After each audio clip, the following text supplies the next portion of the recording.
Assalamualaikum warahmatullahi wabarakatuh. Perkenalkan, nama saya Upas Nur Awalia, kelas 10 bersara 2. Di sini saya akan menjelaskan tata cara batuk dan bersin yang baik. Sebelum mulai video ini, jangan lupa like, comment, and subscribe ya.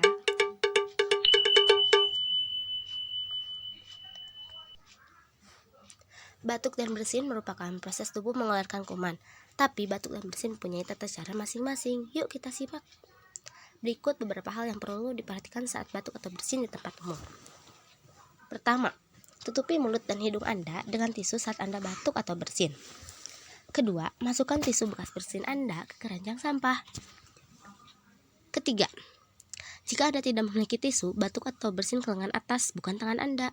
Keempat, jangan lupa mencuci tangan dengan sabun setelah bersin, sebab menjaga kebersihan tangan adalah salah satu cara untuk menghindari sakit dan menyebarkan kuman.